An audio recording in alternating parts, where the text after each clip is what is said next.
y nuestro texto base para hoy día está en la primera carta del apóstol Juan, capítulo 5, el verso 13. Ahí tenemos la lectura bíblica y le vamos a dar lectura a su palabra en el nombre glorioso de nuestro Señor Jesús. Y dice así: estas cosas os he escrito a vosotros que creéis en el nombre del Hijo de Dios, para que sepáis que tenéis vida eterna y para que creáis en el nombre del Hijo de Dios. Esa es la lectura bíblica que tenemos para hoy, así que la vamos a estar compartiendo con ustedes y desarrollando nuestro tema que tenemos como día miércoles. Recuerden que estamos teniendo un tema de más enseñanza y con más citas. Si usted tiene ahí un lápiz también puede escribir, porque es un discipulado en el fondo el que estamos haciendo. El título del tema que tenemos para hoy dice: ¿cómo obtener la convicción de salvación? Es el título que tenemos y siempre aparece ahí, también ahí en su pantalla el título del tema que tenemos y vamos a estar desarrollando para compartir con ustedes en esta tarde.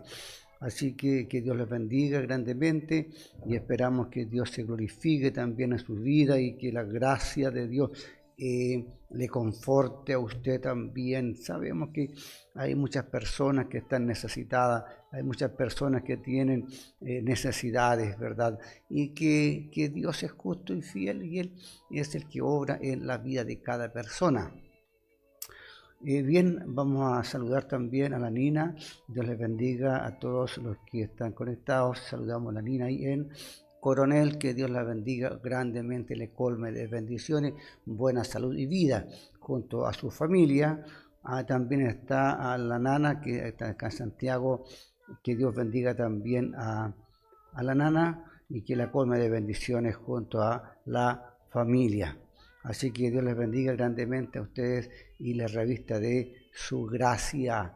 Y que Dios les ayude pues grandemente y les colme de muchísimas bendiciones. Bien, vamos a estar entonces desarrollando el tema que tenemos para el día de hoy con la ayuda de Dios y del Espíritu Santo, que nos va a ayudar, nos va a guiar, nos va a iluminar, nos va a dirigir y también nos va a hacer recordar cosas que a veces olvidamos. Entonces, dice que destacando la importancia, ¿verdad? Qué importante es tener la convicción de salvación en la vida de cada creyente. Hay dos razones importantes acerca de la convicción de salvación y lo vamos a estar desarrollando acá en nuestro programa de hoy, para la edificación de nuestro ser, ¿verdad?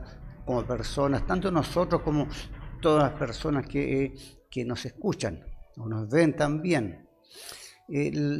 Primero, la convicción de salvación nos hace libre del miedo de la muerte. Lo primero que vamos a entender es esta parte que tanto afecta prácticamente al mundo entero.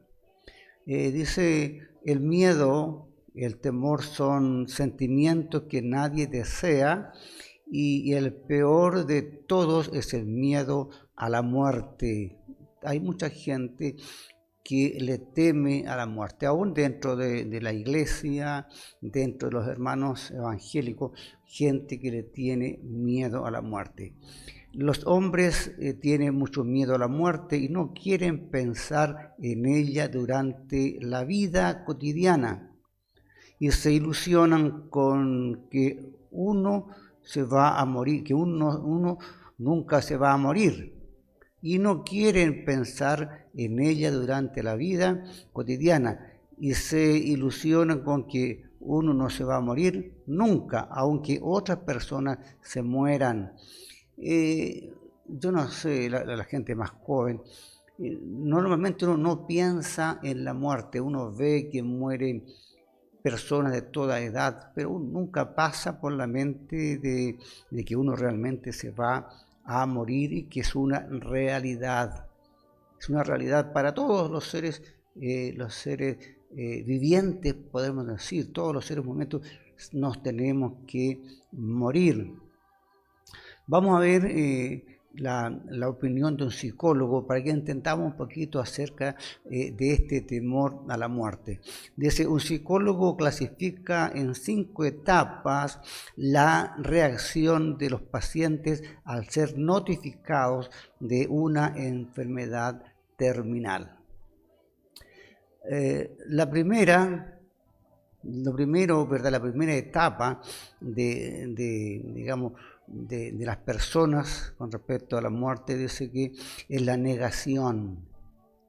Por ejemplo, supongamos que usted fue al hospital por indigestión, tras los distintos análisis, el médico, ¿verdad?, que va a hacer todos los exámenes pertinentes, le detecta un cáncer de estómago y que ya es tarde para operarse y solo queda un mes de vida. Esto es un ejemplo. En ese momento, la primera reacción que muestran las personas es la negación. ¿Por qué? Dice, va a pensar que el médico o algún análisis ha fallado y lo que dijo el médico es erróneo. Por eso los hombres o los pacientes van a otro hospital y buscan otros diagnósticos clínicos para examinar nuevamente su cuerpo. Pero cuando en todos los hospitales le dicen lo mismo, entonces pasan a la segunda reacción. ¿Cuál es la segunda reacción? La segunda etapa es una etapa de enojo, de furia de las personas. Se preguntan así, ¿por qué solo a mí me pasa esto mientras que todo el mundo no le pasa nada? Por consecuencia, muestra reacciones histéricas, se enoja con las personas que están en su entorno. Es una reacción de mucha gente, esto es un estudio, ¿verdad?, de mucha gente y normalmente se enoja a veces hasta con los seres queridos, porque es tanta la afección que produce esta noticia en las personas. Y si el problema sigue sin resolverse ni con el estado de enojo, entonces pasa a la tercera etapa. Esta etapa se conoce como la etapa del arreglo o el acuerdo. ¿De qué se trata esto? Dice, en esta etapa todo el mundo piensa así. Por si acaso existiera Dios y me curara de esta enfermedad, yo creería en Él y haría cualquier cosa por Él. Y si hubiera un gran médico que me sanara, le daría la mitad de mis bienes. Esa es la reacción. Y esto pasa, yo lo he visto muchas veces, en que la gente llega a cómo hacer un pacto o una promesa con Dios. Y hay muchos testimonios también acerca de eso. Y que a veces Dios hace milagros y a veces la gente también se salva porque esa es la voluntad de Dios, no se sana. Pero recurrir a estos medios donde no hay una posibilidad, concreta de que las personas realmente se van a sanar. Ahora, si no resulta, este medio, la persona va a pasar a la otra etapa, que es la cuarta etapa. Dice, la cuarta etapa es la de la aceptación, es donde realmente la persona va a aceptar realmente que está enferma, que se va a morir. Esta cuarta etapa se llama la etapa de la aceptación. En esta etapa en la cual los pacientes aceptan su destino de la muerte.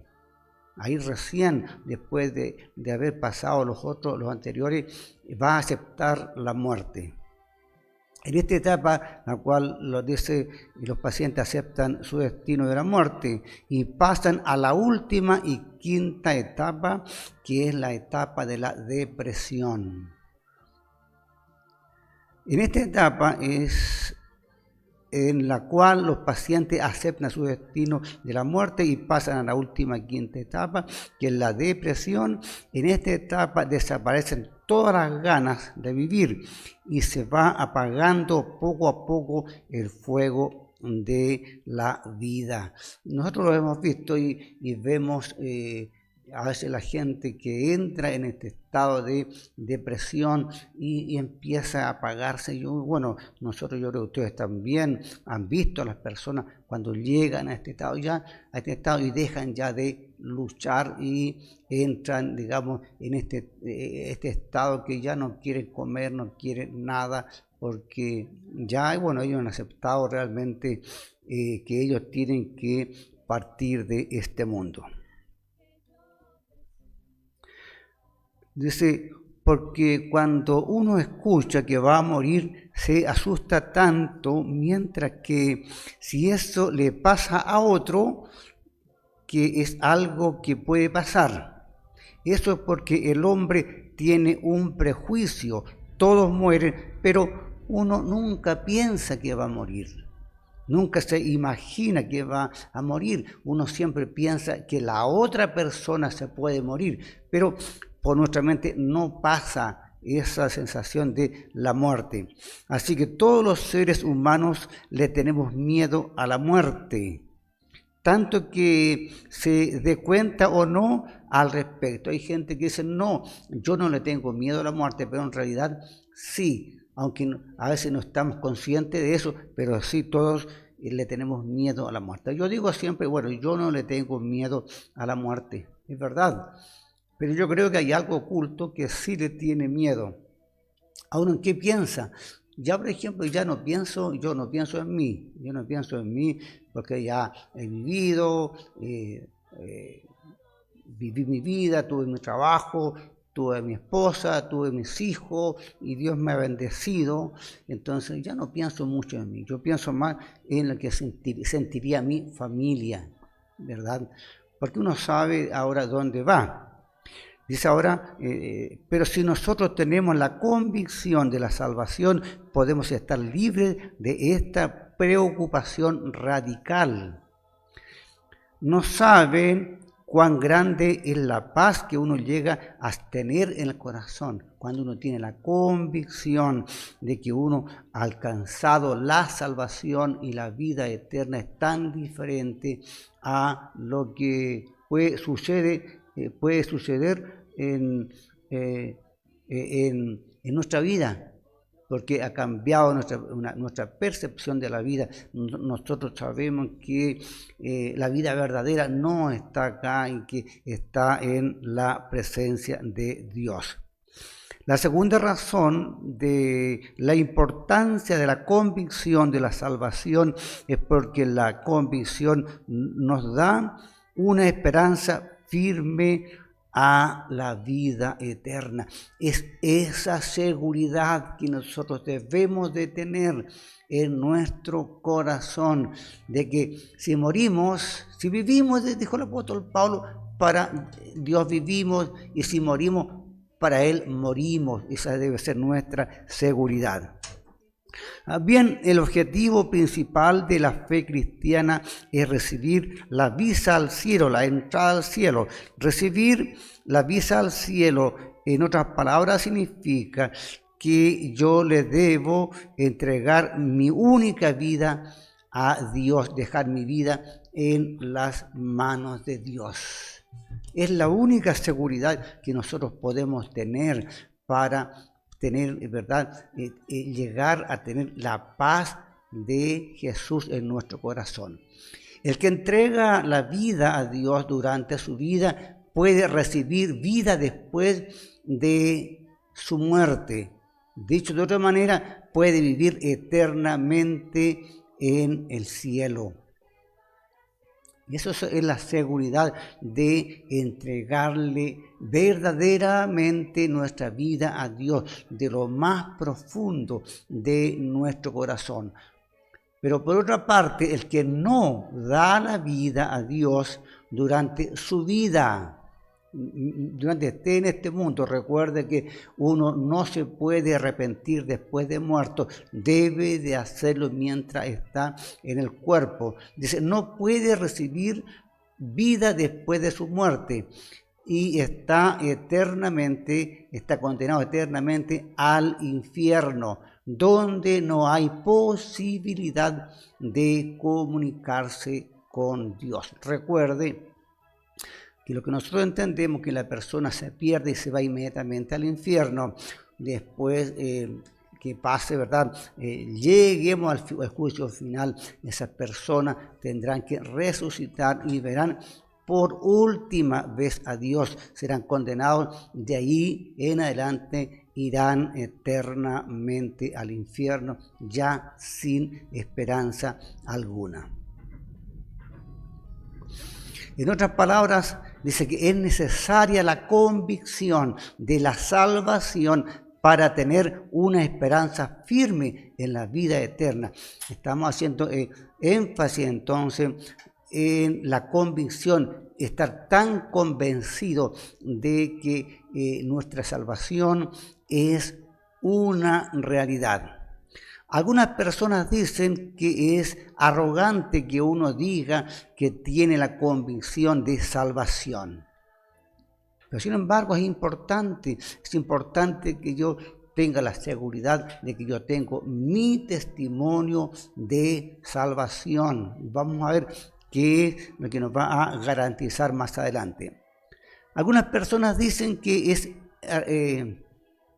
es porque en el fondo los que dicen así piensan que la salvación se logra por el esfuerzo humano. Por eso se piensa que cuando uno dice que tiene la convicción de salvación, este es un loco, este se cree santo. Por otra parte, Dios dice que sí, que nosotros podemos tener la convicción de salvación. Por ejemplo, ya hemos leído el verso que tenemos como base, dice en 1 de Juan capítulo 5, verso 13, estas cosas os he escrito a vosotros que creéis en el nombre del Hijo de Dios, para que sepáis que tenéis la vida eterna y para que creáis en el nombre del Hijo de Dios. Permiso.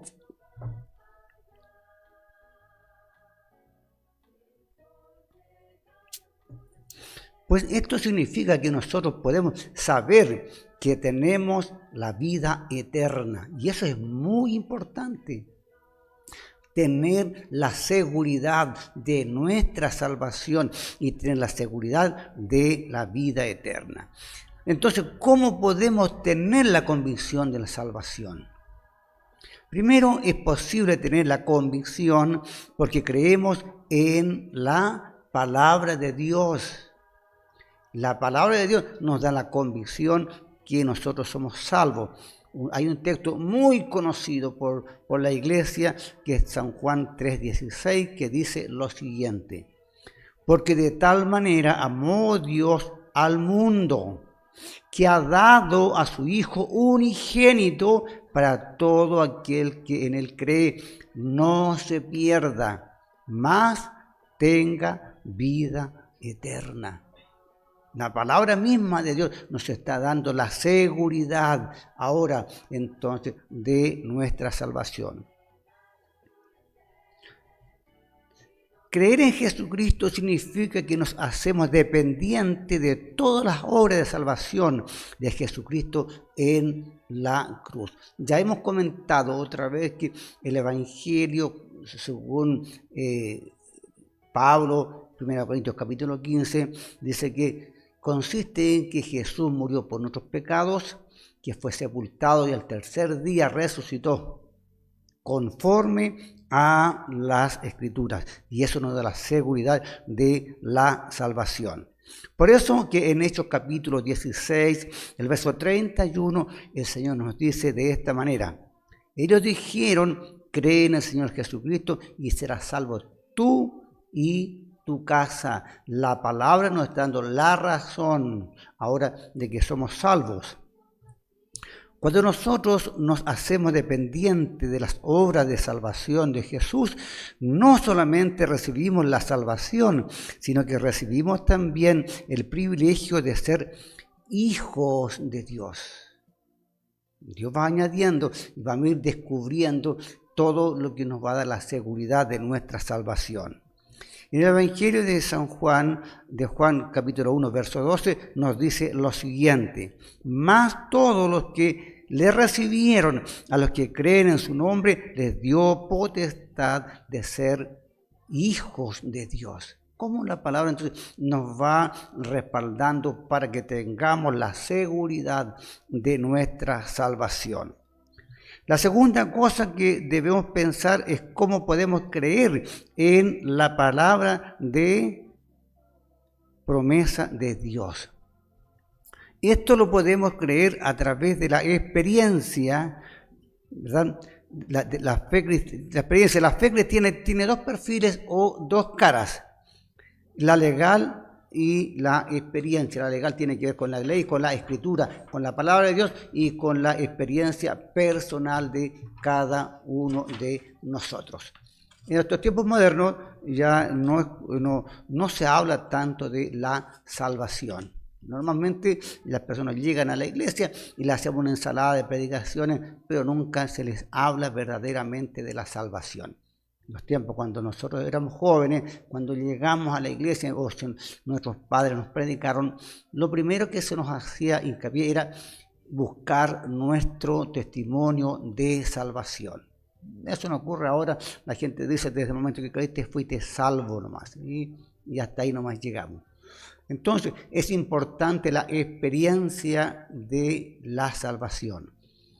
Cada uno tiene su experiencia y también cuando uno es salvo, ¿verdad? Hay evidencias que nos respaldan con respecto a la salvación, porque cambia nuestra forma de pensar, nuestra forma de ser, nuestra forma de actuar. Cambia todo en nuestra vida porque hemos pasado de muerte a vida y hemos sido, ¿verdad? Nuestra relación con Dios ha sido restaurada. Ahora, si hubiese solo un perfil legal y faltase el de la experiencia, vamos a comprobar que estamos salvos recién cuando estemos muertos y estemos en el cielo. Claro, porque no habría un respaldo, no habría una experiencia como persona de haber tenido un encuentro con Dios. Por otra parte, si solo hubiese el perfil de la experiencia y faltase el perfil de la ley, de la palabra de Dios, dice, desaparece la evidencia objetiva que muestra el parámetro de lo correcto y lo incorrecto. Es por la experiencia, ¿verdad?, que es sugestiva. Por eso, para que la fe sea verdadera, necesitamos ambas partes. Yo necesito todo, digamos, lo que me respaldan las escrituras, pero también tiene que haber una experiencia personal con Jesús. Los pasajes citados recientemente hablan sobre el perfil legal de nuestra salvación y la comprobación de que estos procesos legales están cumplidos correctamente. Lo evidencia el perfil de la experiencia. Repito otra vez, mucha gente hoy día va a la iglesia, pero no se ocupa de su salvación. La mayoría de las iglesias no se les enseña a las personas de la salvación. Lo repito nuevamente, de repente, normalmente uno va predicando lo que se nos viene a la mente, al corazón, o lo que Dios quiere, digamos, decimos nosotros lo que Dios quiere que prediquemos, pero las personas van aprendiendo otras cosas y no aprenden de la salvación. No aprenden si son salvos o no son salvos. Por eso es muy importante que las personas puedan tener esa convicción de fe a través de la Escritura pero a través de la experiencia personal. Dice, la salvación dice, la palabra de Dios nos dice que si nosotros creemos en Jesucristo, podemos recibir la salvación. Y todo esto es posible porque recibimos el Espíritu Santo. Esto es muy importante. Pues hay mucha gente dentro de las iglesias que cree ser salva y no lo es. Y es por eso que no ha recibido el Espíritu Santo. Dicho de otra manera, si creer en Jesucristo es el requisito, la condición para la salvación, recibir el Espíritu Santo es la evidencia de que somos salvos. Miren qué importante y usted debe de considerarlo. Creer en Jesucristo entonces es el requisito para la salvación. Ahora, la evidencia, ¿verdad?, lo que nos da seguridad es que nosotros tenemos al Espíritu Santo, Dios, que Dios ha colocado en nosotros. Dice, por eso la Biblia nos dice que a todos los que creen en Jesús se les da el Espíritu Santo como regalo. Vamos a leer Hechos 2, 38 y 39.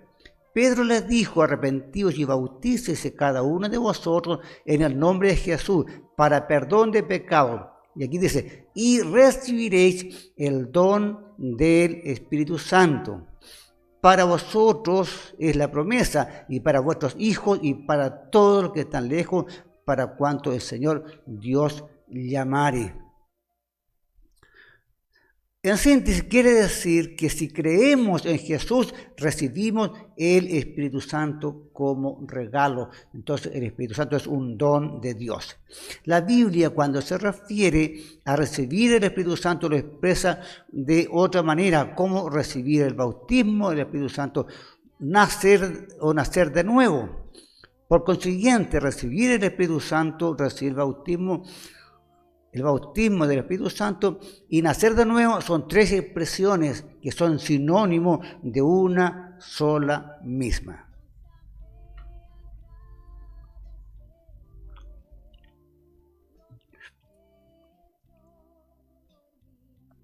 Solamente dice una sola misma acción. Entonces, ¿qué relación hay entre recibir el Espíritu Santo y nuestra salvación?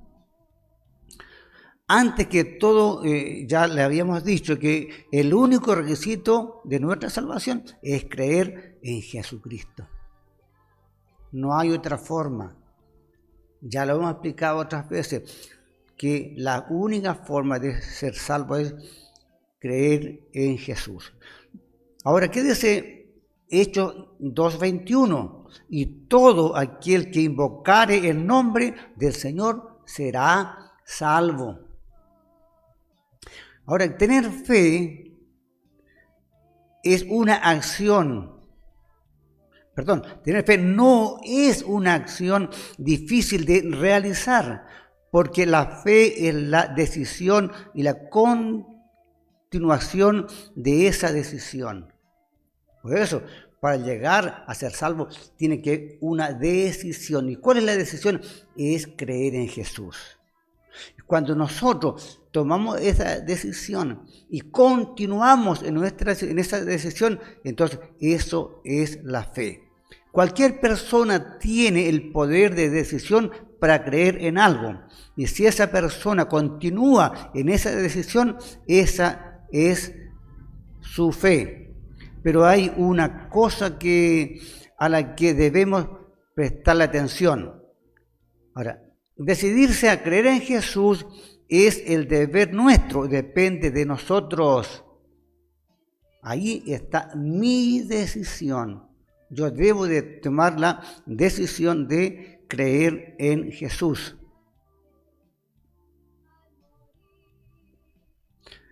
Decidirse a creer entonces en Jesús es nuestro deber y depende de nosotros. Pero el que juzga si esa decisión es verdadera o no es Dios. ¿Cuántas veces uno les hace una confesión de fe a las personas? Va a depender ahora cómo es esa decisión de fe. Si fue de los labios hacia afuera, no tiene validez. Ahora, si esa decisión, esa confesión de fe se hace de lo más profundo del corazón, entonces sí, esa decisión por Jesús va a darnos la salvación y la vida eterna.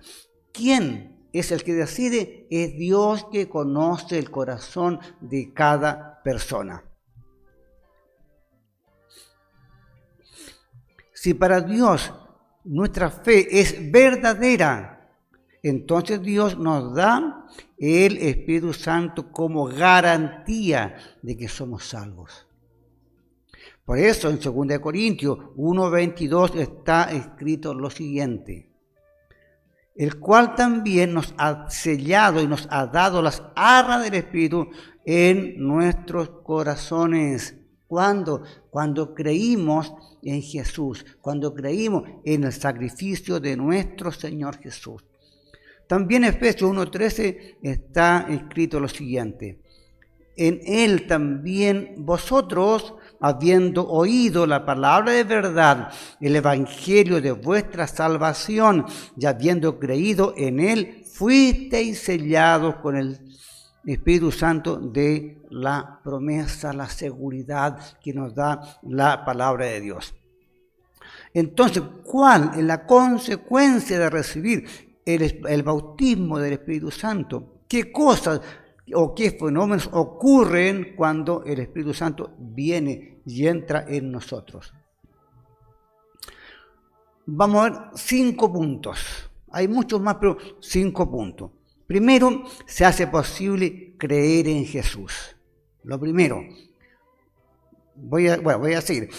Si antes de la venida del Espíritu Santo nos forzábamos para poder creer en Jesús, ahora, con la venida del Espíritu Santo que está en nosotros, podemos creer en Jesús con certidumbre, con toda seguridad, no hay duda. Ahora yo no tengo duda en Jesús, no tengo duda en mi salvación, no tengo ninguna duda. ¿Por qué? Porque está el Espíritu Santo de Dios en mi vida. Es porque el Espíritu Santo ha venido para dar testimonio acerca de Jesús.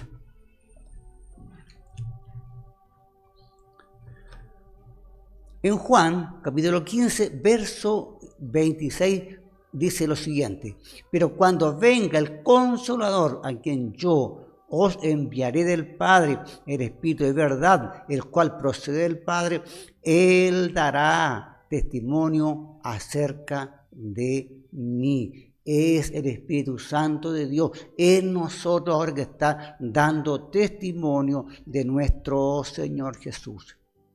El Espíritu Santo ingresa, ¿verdad?, o viene a mí y me testifica que Jesús es el Cristo.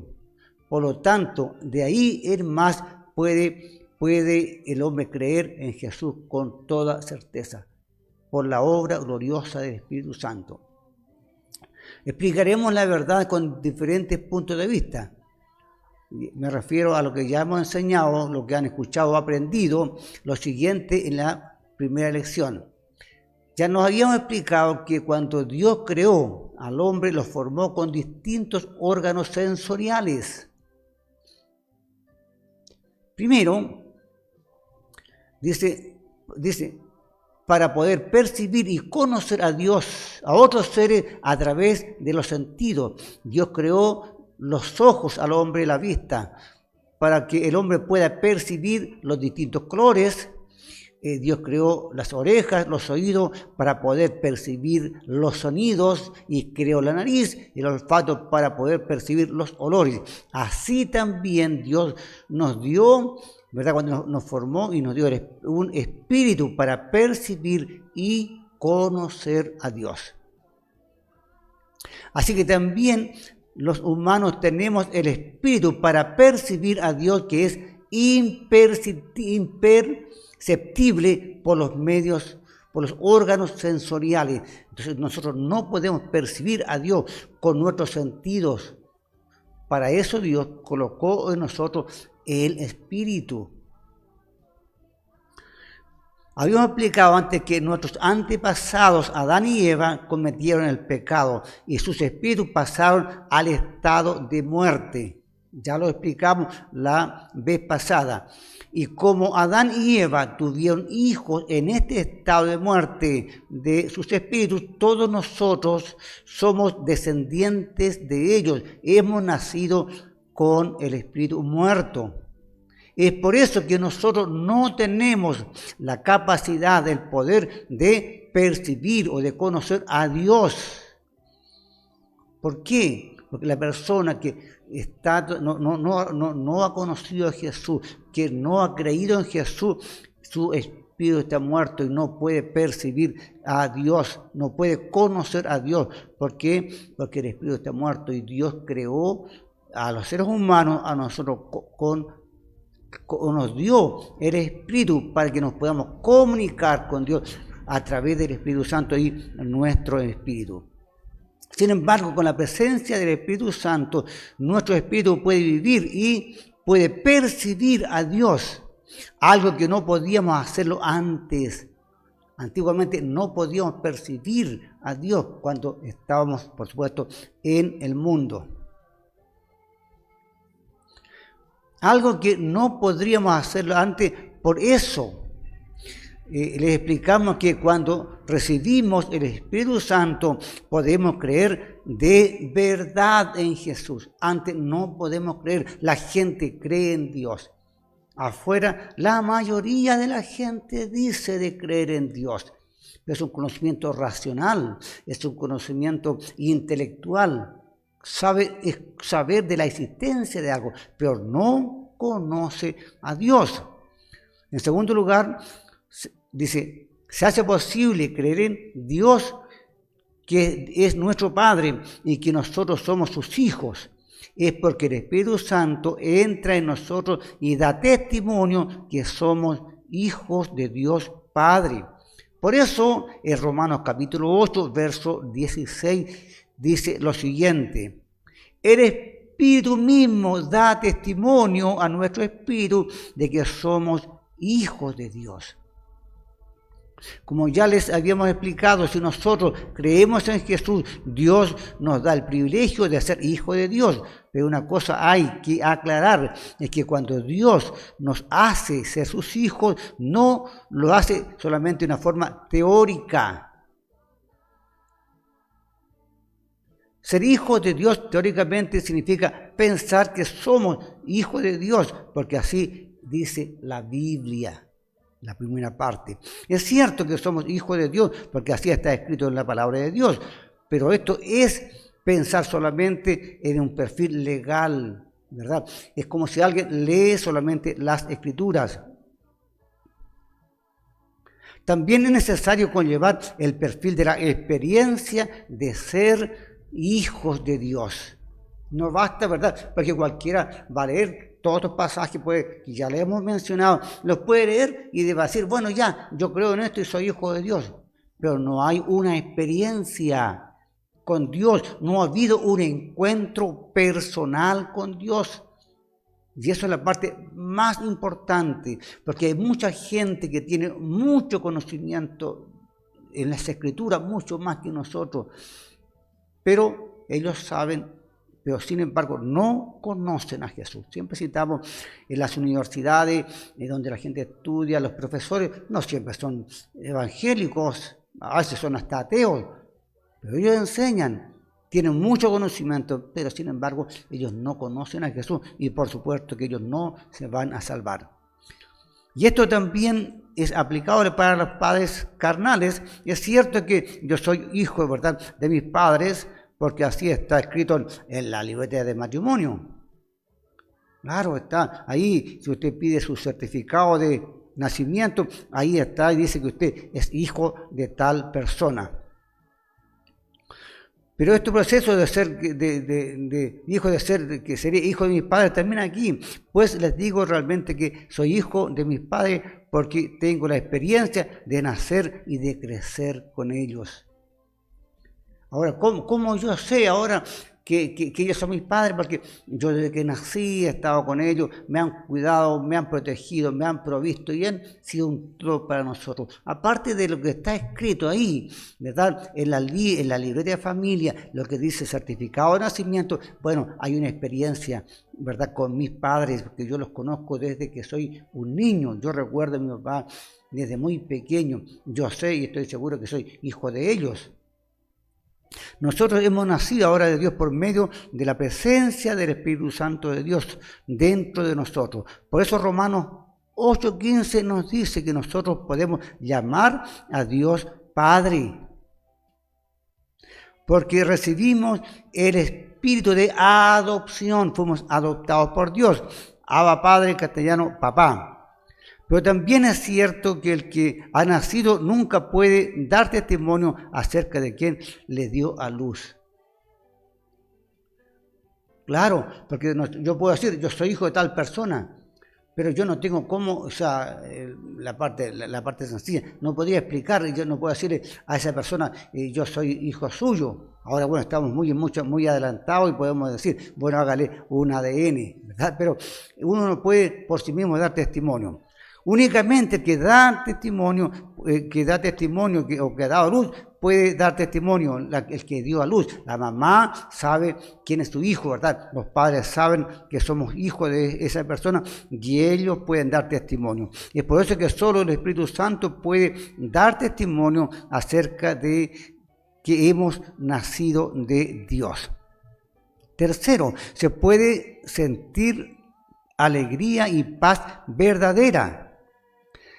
Le habíamos dicho anteriormente que en la primera lección lo siguiente, porque ningún hombre puede sentir la satisfacción la felicidad y la alegría. ¿Por qué? Ya lo vimos en los estudios pasados, cuál era la razón por la cual uno no puede ser feliz realmente. Dice, porque todo el mundo siente un vacío dentro, ¿verdad? Dentro de su corazón, cuando al llegar la pubertad, ya lo vimos la semana pasada, le habíamos explicado que esto pasa porque nuestro espíritu está en estado de muerte. Por eso los hombres intentan ganar dinero, el poder, el conocimiento, ciencia, el honor, ¿verdad? Que son valores o ideales equivocados durante toda la vida. Por eso todos estos valores no pueden llenar el vacío que uno siente. Nada puede llenar ese vacío en las personas. Ni el dinero, ni la riqueza, ni la fama, ni nada de eso. No se puede. ¿Por qué? Porque la única persona que puede hacerlo es el Espíritu Santo de Dios, que viene a llenar el vacío, esa hambre interior que siente la persona en el corazón. O sea, la persona va a ganar, puede llegar a tener mucho dinero, mucha fama, mucho reconocimiento, pero ese vacío no lo llenan las cosas de esta vida, solamente Dios a través del Espíritu Santo cuando nosotros somos vivificados, cuando hemos creído en Jesús. Así que podemos sentir la verdadera alegría y felicidad y satisfacción, ¿verdad? A través del Espíritu Santo en nuestro corazón. Cuarto, se hace creíble y entendible la palabra de Dios. Es porque el verdadero autor de la Biblia es el Espíritu Santo. Por eso que nosotros confiamos completamente la veracidad de las Escrituras. ¿Por qué? Porque en 2 de Pedro, capítulo 1, 21, dice lo siguiente. Porque nunca la profecía fue traída por voluntad humana, sino que los santos hombres de Dios hablaron siendo inspirados por el Espíritu Santo. Antes de recibir el Espíritu Santo, la gente puede leer la Biblia varias veces, pero en ese momento la gente piensa que la Biblia es un libro del cristianismo, siendo una religión que no tiene nada que ver conmigo, dice la gente, ¿verdad? ¿Por qué lee la gente la Biblia? La lee por curiosidad. Mi suegro, al final de su día, él aceptó a Jesús de alguna manera, pero él había leído la Biblia. pero por curiosidad, para saber qué es lo que la Biblia decía. Pero cuando se recibe el Espíritu Santo, se puede saber que la Biblia es como una carta que Dios destina a las personas, a mí, a usted. Y cuando uno entiende esto, también uno recibe el Espíritu Santo de Dios. Romanos 8:26 dice lo siguiente: de igual manera el Espíritu nos ayuda en nuestra debilidad, pues que hemos de pedir como conviene, no lo sabemos, pero el Espíritu mismo intercede por nosotros con gemidos indecibles. Ahí está entonces la obra gloriosa del Espíritu Santo, intercediendo por nosotros, hace cosas que no entendemos, que no las pedimos correctamente. Es Dios, ¿verdad?, a través del Espíritu Santo que ora por nosotros.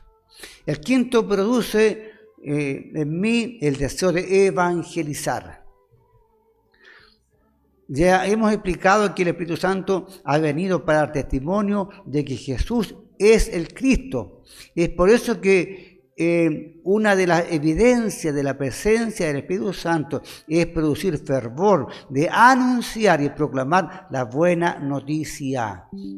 Toda persona que ha sido salva, que ha recibido el Espíritu Santo, lo primero que anhela es llevar el mensaje. Ya lo hemos explicado otras veces. ¿A quién? Primero uno lleva a la familia, a los amigos, a los vecinos, a los compañeros de trabajo. Uno quiere compartir el Evangelio de la salvación. Por eso Jesús dice lo siguiente en Hechos capítulo 1, verso 8. Pero recibiréis poder cuando haya venido sobre vosotros el Espíritu Santo. Ahí, dice, y me seréis testigos en Jerusalén, en toda Judea, Samaria y hasta lo último de la tierra. Pero todos los que han recibido el Espíritu se convierten en una nueva persona, con un pensamiento y una mente nueva. Desde el punto de vista bíblico, esto se expresa que se convierte en una nueva criatura que cambia al hombre interior. Vemos entonces la evidencia y lo que nos da la seguridad de que nosotros realmente hemos sido salvos. Hay mucha gente dentro de las iglesias que creen ser salvos. Creen en Jesús, creen en todo. Hay mucha gente que llega a las iglesias, aprende de todo. Aprende a orar, aprende a cantar, aprende a predicar, buenos predicadores. Aprenden a ofrendar, a diezmar, traen sus primicias. Son buenos predicadores en la calle. Pero ¿sabes? Sin embargo, no conocen a Jesús. No lo conocen. Hay mucha gente dentro de la iglesia que está autoengañada. No todo aquel que me dice Señor, Señor, será salvo, mas aquel que hiciere la voluntad de mi Padre, este será salvo. Y eso es muy lamentable. ¿Por qué? Porque normalmente en las iglesias la prioridad de los líderes no es que la gente realmente se salve. Los líderes quieren tener grandes cantidades de personas dentro de las iglesias, pero no se ocupan de la salvación. Nuestra prioridad no es que la gente llenarlas y que las iglesias se llenen solamente. Es que cada persona que venga a Jesús se salve, que cada persona que viene a Jesús le conozca no de oídas, no de lejos, no como un Cristo histórico, no como un Cristo que se cree con el razonamiento, sino que un Cristo que realmente que nos encontremos realmente con esa persona y tengamos una experiencia espiritual con esa persona. Es de mucha importancia, hermano.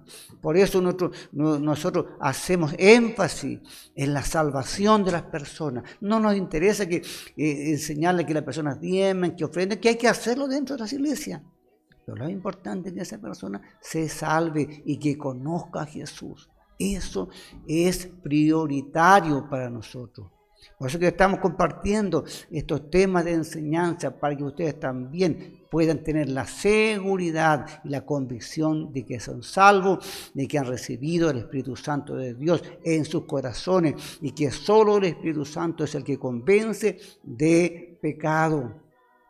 Así que deseamos que Dios les bendiga, que esta enseñanza haya sido entendible para ustedes y ustedes puedan conocer a Jesús ahora en espíritu y en verdad.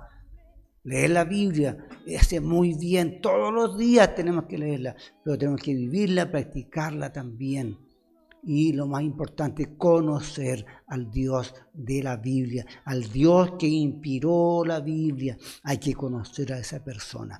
Que Dios les bendiga. Vamos ya a estar orando al Señor para que esta palabra también haga efecto en nuestra vida.